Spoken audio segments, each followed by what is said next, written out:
Rebellion is back with another zombie horde shooter, a Zombie Army 4 Dead War.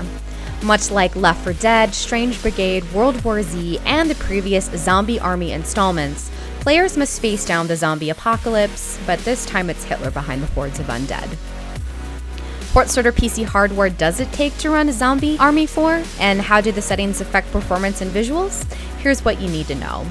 Zombie Army 4 uses the same Asura engine as Rebellion, Sniper Elite 4, and Strange Brigade, and its system requirements are very tame. An Intel Core i3-6100, 4 gigs of RAM, and a GT 1030 or AMD equivalent graphics card, just about any gaming PC built in the last 5 years will do. As useful PC features go, Zombie Army 4 supports ultra-widescreen and multi-monitor resolutions, and it auto-adjusts the field of view based on your chosen resolution. Unfortunately, there's no manual adjustment of field of view nor any mod support, but there's no frame rate cap.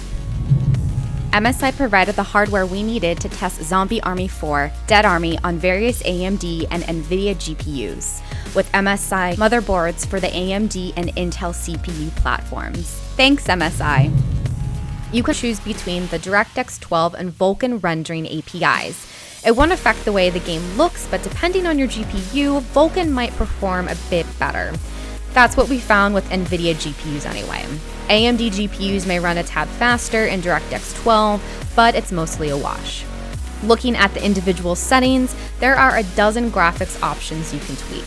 Low turns everything down to minimum and will give you a 60 to 70% boost in frame rates at the cost of image quality. The medium and high presets go for a middle ground, and practically speaking, most people won't notice the difference between high and ultra presets, other than the 10 to 15% bump in frame rate. In testing, we only found a few settings that affect performance by more than 3%. Shadow detail is the single most demanding setting, and turning it to low improves performance by about 15%.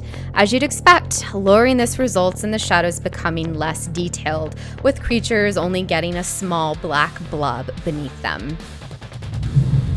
The next most demanding setting is draw distance. Normally, we'd hesitate to turn down this setting as it causes object pop-in, but Zombie Army 4 appears to use this setting to control the distance at which lighting and shadow effects are rendered.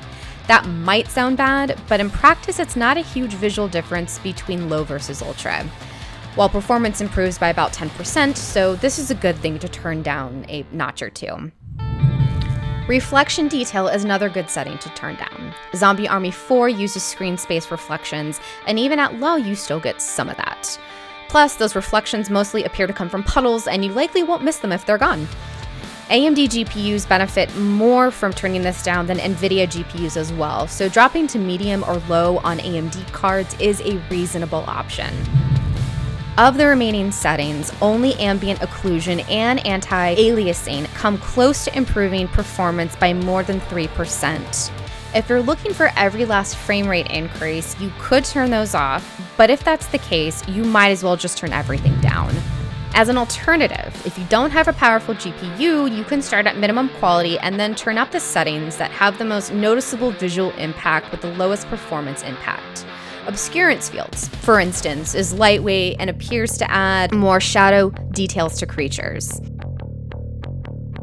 And unless you really don't care about jaggies, we turn down anti-aliasing to at least medium. Texture detail is another setting you can turn up, provided you have enough VRAM. Cards with less than 4 gigs should stick with high or medium, while anything with 6 or more can easily handle ultra textures. So, what does performance look like with Zombie Army 4? If you're only after 60 frames per second, just about any recent GPU will do.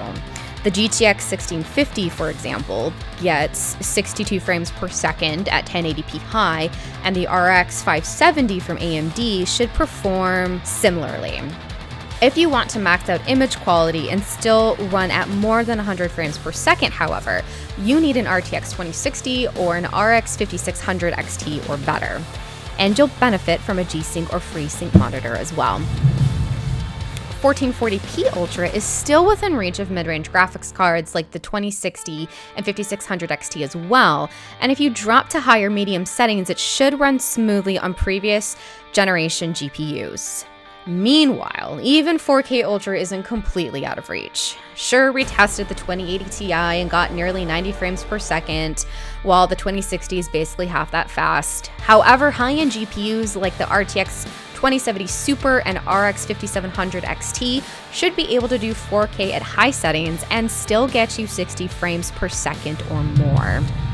On the CPU side of things, Zombie Army 4 is even less demanding. Sure, you might get 10% higher frame rates with the Core i9 9900KS compared to a Core i3 8100 or Ryzen 5 2600, but all of the CPUs are still able to hit 240 FPS averages, and minimum FPS isn't that bad either. In fact, minor differences between the motherboards we use with the AMD Ryzen chips seem to matter more than the difference in clock speeds or thread counts. If you're using a less potent graphics card like the ITX 2060 or RX 5700, just about any CPU built in the past several years should be able to max out your GPU. The tame CPU requirements are good news for laptop gamers. Your GPU will be much more of a factor than the CPU. Generally speaking, the mobile GTX and RTX cards end up being 10 to 15% slower than their desktop equivalents because they run at lower clock speeds in order to keep the power use and heat output down. That means a mobile RTX 2070, for example, should perform roughly just barely slower than a desktop RTX 2060 Super in Zombie Army 4. 2020 has been somewhat quiet so far, at least in so much as demanding PC games are concerned.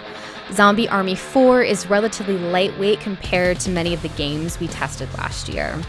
However, we expect that to change with some of the upcoming games. We'll be looking at more ray tracing games this year, including Cyberpunk 2077, Vampire the Masquerade Bloodlines 2, Watch Dogs Legion, and Minecraft RTX. And hopefully, AMD's ray tracing GPUs will arrive in time for some of those.